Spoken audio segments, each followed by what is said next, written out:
Assalamualaikum warahmatullahi wabarakatuh. Salam sejahtera untuk kita semua. Perkenalkan, kami dari kelompok 10 mata kuliah Creative Writing. Pada kesempatan kali ini, kami akan mempresentasikan hasil analisa dan resensi novel karya Pramudia Anantatur berjudul Anak Semua Bangsa. Pramudia Anantatur terkenal sebagai pengarang novel di tahun 1940-an. Salah satu karyanya adalah Anak Semua Bangsa.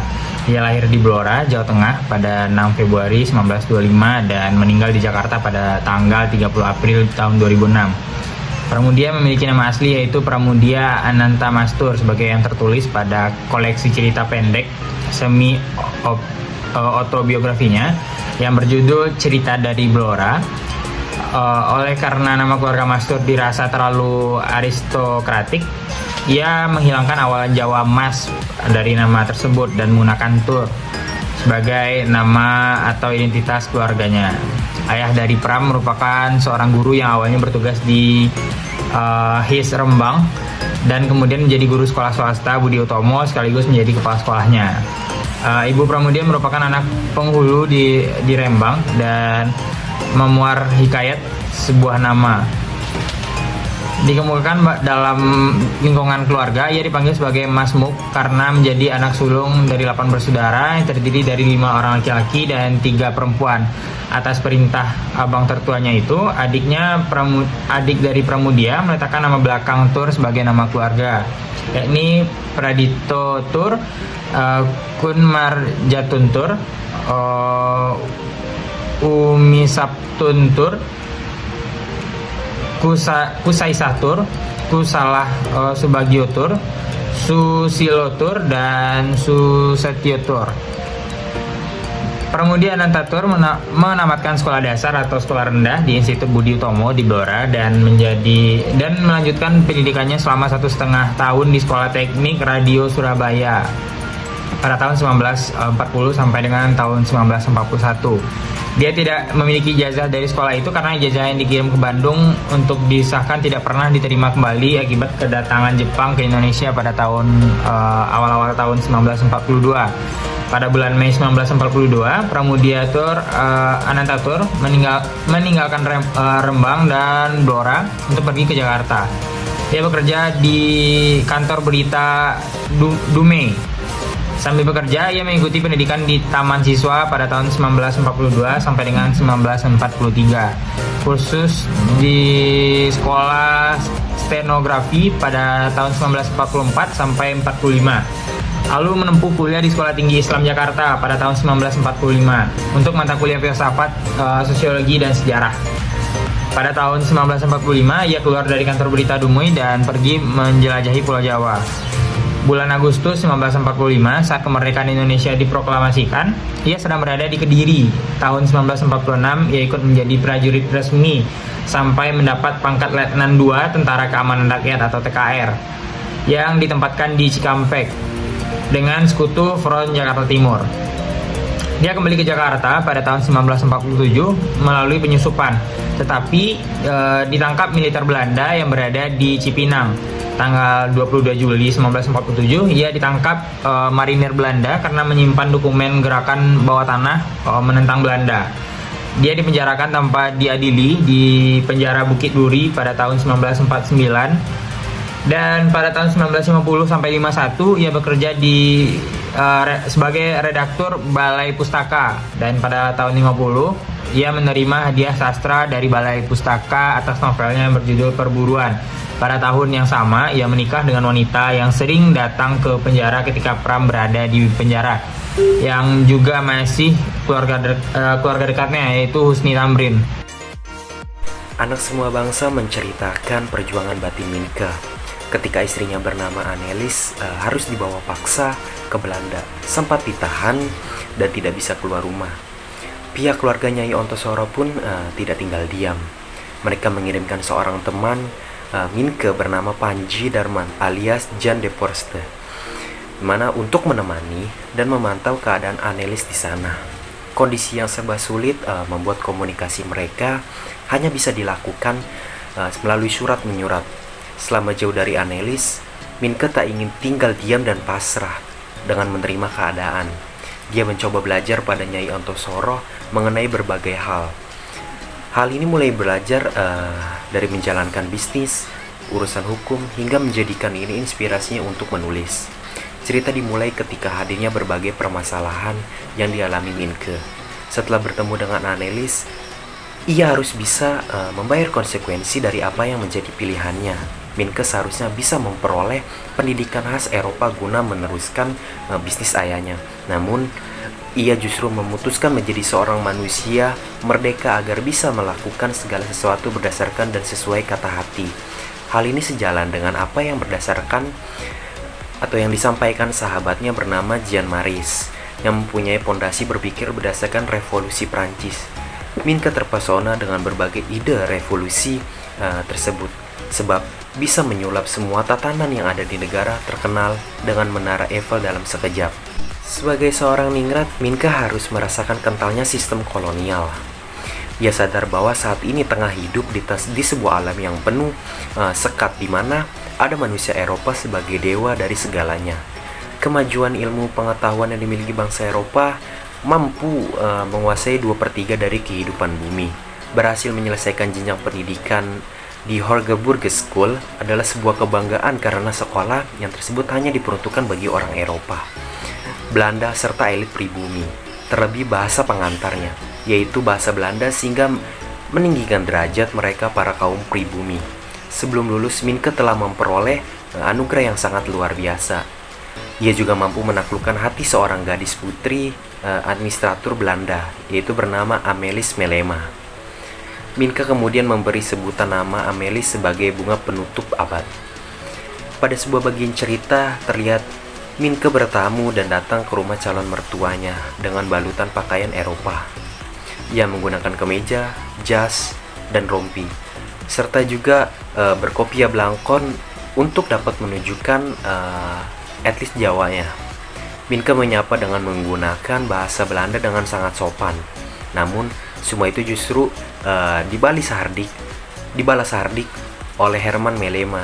Bahkan ia sampai hati membentuk dengan kata-kata kasar, "Kowe ini monyet," dan yang lain sebagainya. Minke kini menyadari bahwa keluarga silang calon mertuanya itu mempunyai banyak konsekuensi. Nyai Ontosoro dinikahi bukan sebab cinta, melainkan hasil dari rampasan, karena saat itu Herman tengah menjabat sebagai administrator pabrik gula yang ada di Sidoarjo. Nyai adalah sebutan untuk perempuan yang telah menjadi piaran tuan Belanda. Sebutan itu membuat derajat seorang wanita sangat rendah di mata pribumi. Namun berbeda dengan seorang Nyai Ontosoro yang mendapat pendidikan pengetahuan serta kesempatan mengembangkan perusahaan. Nyai semakin dapat berkembang mandiri dan cerdas. Ia memiliki 2 anak yang bernama Robert Melema dan Annelies Melema yang menjadi istri Minke. Sangat disayangkan, dalam hukum kolonial Belanda selalu berskenario tunggal, di mana Eropa mempunyai kedudukan lebih tinggi dibandingkan pribumi. Hal ini menimbulkan konflik ketika anak Herman bersama istri pertamanya di Belanda menuntut warisan atas seluruh kekayaan ayahnya. Meskipun perusahaan yang ada di Hindia Belanda dibangun atas usaha Herman bersama Nyai Ontosoro, pengadilan tetap memutuskan bahwa itu adalah hak kekayaan putra sah sekaligus putra pertama Herman Melema sebagai ahli waris. Sekalipun melawan, Nyai Ontosoro dan Minke pada akhirnya tetap tidak dapat berkutik atas permasalahan ini. Setelah kepergian sang istri, Minke sadar akan satu hal. Ia mulai menaruh perhatian terhadap Jepang sebagai satu-satunya negara di benua Asia yang mempunyai derajat sama dengan Eropa.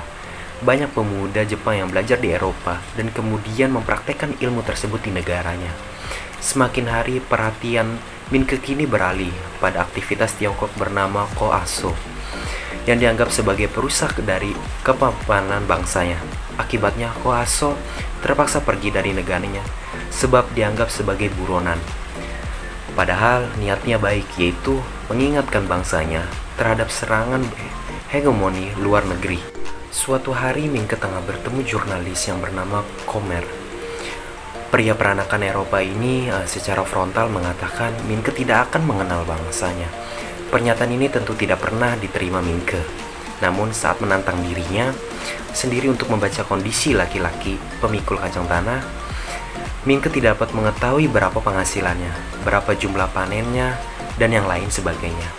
Akhirnya Minke mengakui bahwa apa yang didakwakan oleh jurnalis Komar adalah benar. Demi membayar rasa kecewanya, Minke melakukan berbagai pelusukan kecil di daerah perkebunan tebu, tepatnya di Tulangan Sidoarjo. Perkebunan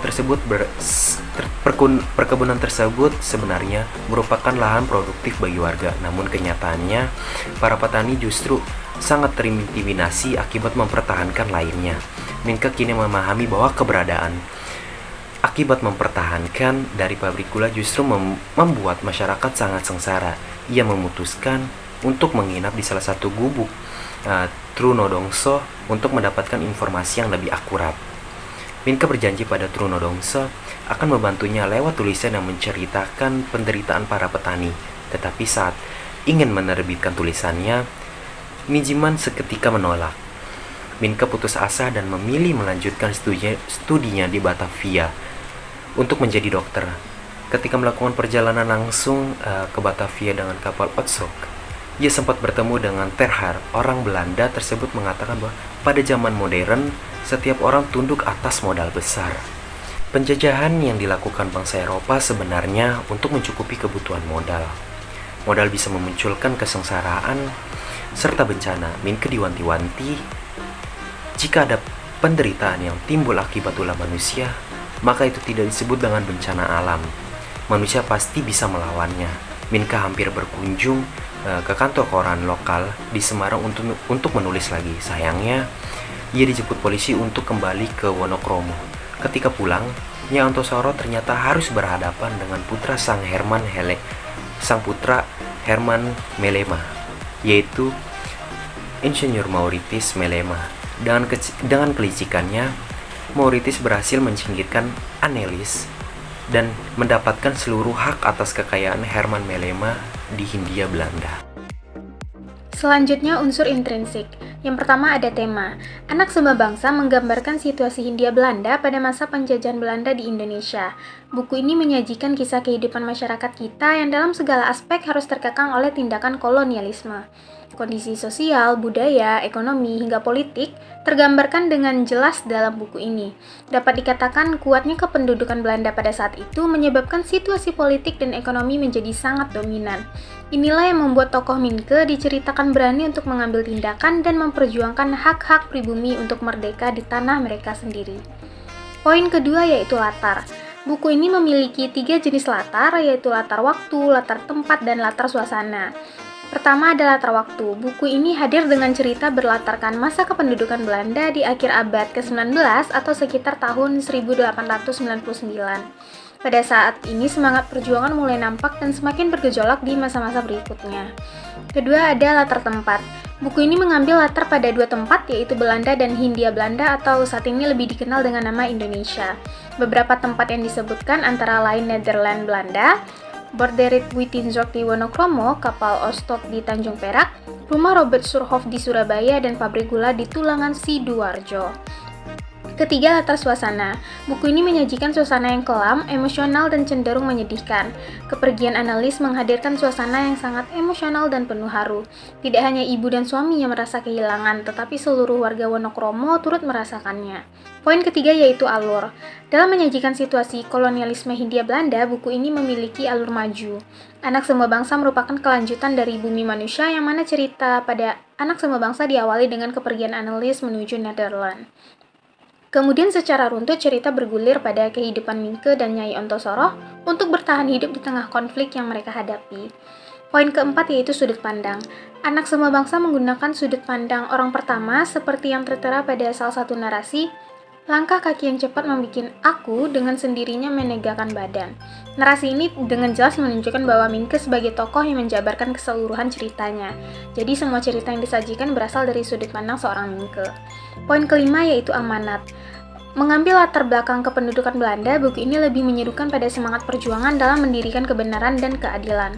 Seperti yang tertera dalam dialognya Nyai Ontosoro, kau harus bertindak terhadap siapa saja yang mengambil seluruh atau sebagian dari milikmu. Mengambil milik tanpa izin, mencuri, itu tidak benar, harus dilawan. Anak Semua Bangsa mengajarkan bagaimana mempertahankan jati diri sebagai bangsa yang semestinya mampu dan siap dalam memperjuangkan hak setiap warga bangsa. Selain itu, buku ini juga mengajarkan bahwa perlawanan tidak selalu melalui perang, tetapi juga bisa melalui lisan dan tulisan. Cara Mingke dalam memperjuangkan hak bangsa bisa dijadikan sebuah contoh. Juga melalui tulisan, Mingke berusaha menunjukkan kondisi pribumi yang tidak mendapatkan kesetaraan hak. Dia juga gigih dan terus menulis sekalipun tulisannya ditolak oleh beberapa redaktur. Poin keenam yaitu nilai yang terkandung dalam novel. Nah, ada beberapa nilai yang terkandung dalam Anak Semua Bangsa sebagai berikut. Yang pertama ada nilai politik. Buku ini sangat kental dengan nilai politiknya. Seperti yang kita ketahui, kolonialisme Belanda pada saat itu benar-benar mengambil alih seluruh aspek politik. Pemimpin dari kalangan pribumi bahkan juga dipaksa tunduk pada penguasa Belanda. Dapat dikatakan keseluruhan cerita dalam buku ini dibalut dalam kemelut politik kolonialisme. Yang kedua, nilai ekonomi. Seperti yang kita pelajari, salah satu tujuan dari kehadiran bangsa Belanda adalah untuk ekonomi dan perdagangan. Hal ini ternyata juga diperlihatkan dalam Anak Semua Bangsa. Para pemimpin baik dari kalangan Eropa maupun Hindia Belanda tidak dapat dilepaskan dari segala hal yang berhubungan dengan uang. Mereka bahkan juga tidak segan untuk melakukan monopoli, korupsi, hingga pembunuhan hanya untuk menjaga status sosial dan kekayaan yang dimiliki. Poin ketiga ada nilai sosial. Kondisi sosial masyarakat pada saat itu tergambarkan dengan jelas. Dalam hal ini terdapat status sosial yang kemudian membedakan perlakuan maupun pelayanan yang didapatkan. Bagi mereka yang merupakan bangsa Eropa akan memiliki status sosial tinggi dan diperlakukan layaknya raja dan ratu. Bangsa kita yang diberi kesempatan sebagai pejabat daerah juga akan diperlakukan dengan baik, namun kedudukannya masih tetap berada di bawah bangsa Eropa. Sementara bagi kaum pribumi yang tidak memiliki jabatan dan kekayaan akan diperlakukan sangat rendah, bahkan layaknya seperti seekor binatang. Yang terakhir yaitu nilai budaya. Masyarakat pada saat itu juga telah dikuasai Belanda dalam aspek budaya. Beberapa kebiasaan dari bangsa Eropa seolah menjadi budaya yang harus dilestarikan di negeri jajahannya. Mungkin salah satunya yaitu seperti budaya minum teh yang seringkali kita jumpai bahkan hingga saat ini. Di setiap buku tentu memiliki kekurangan dan kelebihannya masing-masing. Nah, sekarang apa sih kelebihan dan kekurangan dari buku Anak Semua Bangsa? Yang pertama adalah kelebihan. Pemaparan cerita runtut dari awal sampai akhir dan dapat memperkenalkan lebih dalam pada sejarah Indonesia di masa kolonialisme Belanda. Buku ini menceritakan tentang perjalanan Mingke serta tokoh lainnya yang berupaya untuk mengenal bangsa sendiri dan menemukan cara untuk terbebas dari penjajah. Kehadiran Belanda telah membuat penderitaan besar yang berkepanjangan sehingga menimbulkan rasa benci serta hadirnya usaha perlawanan terhadap Belanda. Secara garis besar, Anak Semua Bangsa mampu membangkitkan semangat pemuda mengenai arti perjuangan. Banyak dari generasi masa kini yang beraksi bahwa dirinya seorang nasionalis dan memahami kondisi bangsa ini. Namun, melalui Anak Semua Bangsa, kita dituntut untuk bisa menghargai dan mencari tahu siapa dan bagaimana bangsa yang Kemudian sesungguhnya. adalah kekurangan.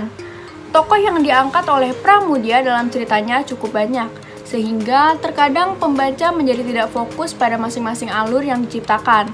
Sebagai seri kedua yang merupakan lanjutan dari Bumi Manusia, penokohan dalam buku ini memang tidak diceritakan secara terperinci. Bahkan ada beberapa tokoh yang perannya samar-samar dan tidak jelas keterkaitan antara satu dengan yang lain. Tentu saja hal ini menimbulkan kebingungan pada pembaca jika mereka sebelumnya tidak membaca buku Bumi Manusia.